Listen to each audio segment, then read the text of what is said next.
Bismillahirrahmanirrahim.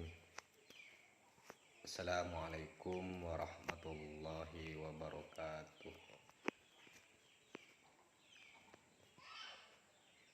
Baik, di sini saya akan memenuhi tugas UTS Ulumul Hadis, yang mana mata kuliah ini diampu oleh dosen Bapak Miskari LCMA. Namun sebelumnya, perkenalkan, nama saya Abdul Waris, Prodi Perbankan Syariah, kelas 4A,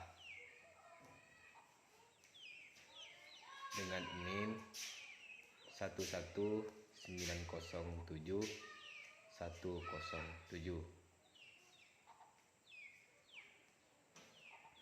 Adapun tugas ini yaitu mencari hadis terkait tentang riba dan jual beli.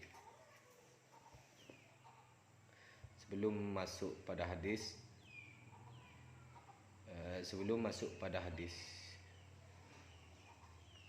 kita ketahui dulu apa sih itu riba.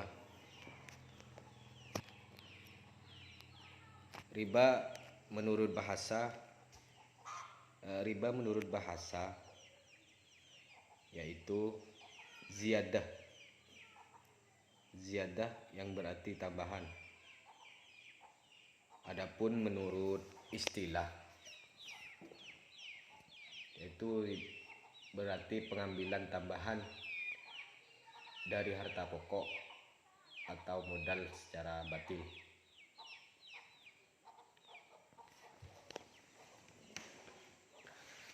Adapun riba secara umum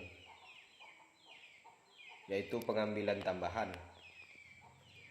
baik dalam transaksi jual beli maupun pinjam meminjam secara batil atau bertentangan dengan prinsip muamalah dalam Islam. Masuk pada hadisnya, yaitu terkait tentang larangan riba dalam hadis yang diriwayatkan oleh Imam Bukhari. An Abi Hurairah radhiyallahu anna Nabiyya sallallahu alaihi wasallam qala ijtanibus sab'al mubiqati qalu ya Rasulullah wa ma hunna qala syarku billah wa syahru wa qatlun nafsil lati harramallahu illa bil haqq wa akalu riba wa akalu malil yatimi wa tawali yaumar rakhfi wa qadful muhsanatil mu'minatil ghafilat. Dari Abu Hurairah radhiyallahu anhu, dari Nabi sallallahu alaihi wasallam bersabda, jauhilah 7 perkara yang membinasakan para sahabat. Para sahabat bertanya, wahai Rasulullah, apa itu? Beliau Rasulullah sallallahu alaihi wasallam bersabda, yaitu syirik kepada Allah, sihir membunuh jiwa yang diharamkan oleh Allah kecuali dengan hak, memakan riba, makan harta anak yatim, kabur dari medan peperangan, dan menuduh seorang wanita mukmin yang suci berbuat zina. Adapun penjelasan hadis tersebut, yaitu adapun yang dimaksud dengan 7 dosa di atas adalah salah satunya yaitu memakan riba. Allah Ta'ala berfirman, hai orang-orang yang beriman,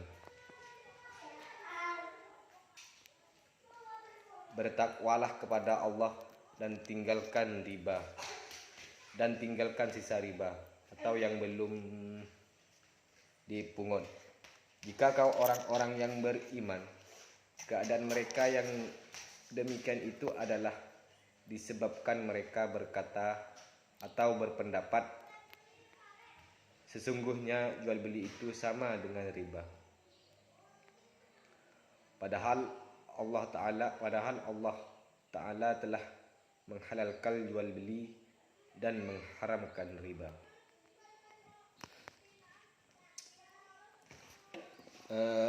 Adapun asbabul wurud hadis tersebut, yaitu beliau ucapkan ketika asbabul wurud hadis ini beliau ucapkan ketika memberikan nasihat ketika haji wada. Maka ada salah seorang bertanya tentang al-khabair. Maka Nabi Sallallahu Alaihi Wasallam membacakan hadis ini. Adapun yang dimaksud dengan hikmah hadis tersebut yaitu bahwasanya kita bisa mengetahui mana yang harus ditinggalkan. Salah satunya yaitu riba. Masuk pada jual beli. Adapun jual beli menurut istilah fikih yaitu disebut al-ba'i, yang menurut etimologi berarti menjual atau mengganti. Wahab al-Zuhaili mengartikan secara bahasa dengan menukar suatu dengan suatu yang lain. Kata al-ba'i dalam bahasa Arab terkadang digunakan untuk pengertian lawannya, yaitu kata al-syira, yaitu beli. Menurut terminologi, yang dimaksud dengan jual beli adalah mubadalatu malin bimalin ala sabili taradi au naklu milki bi'audi alal wajhil ma'zuna fihi, yang artinya penukaran benda dengan benda lain dengan jalan saling merelakan atau memindah hak milik dengan ada penggantiannya dengan cara yang diperbolehkan. Adapun asbabul wurudnya yaitu manusia hidup di dunia secara individu, mempunyai kebutuhan yang harus dipenuhi, baik itu berupa sandang, pangan, dan lain sebagainya. Kebutuhan seperti itu tidak pernah terputus dan tidak pernah terhindar selama manusia itu hidup. Oleh karena itu, tidak ada satu hal pun yang lebih sempurna dalam memenuhi kebutuhan itu selain dengan cara pertukaran, yaitu di mana seorang memberikan apa yang ia miliki untuk kemudian ia memperoleh sesuatu yang berguna dari orang lain sesuai kebutuhan. Adapun hikmahnya jual beli, yaitu dengan berjual beli kita dapat terhindar dari yang namanya pencurian, karena dalam jual beli sudah ada tata caranya tersendiri. Mungkin cukup sekian yang dapat saya jawab atau yang saya sampaikan. Kurang dan lebihnya mohon maaf. Al-insan al-insan mahalul khata'i wan nisan. Wallahul muwafiq ila aqwamit thoriq. Assalamualaikum warahmatullahi wabarakatuh.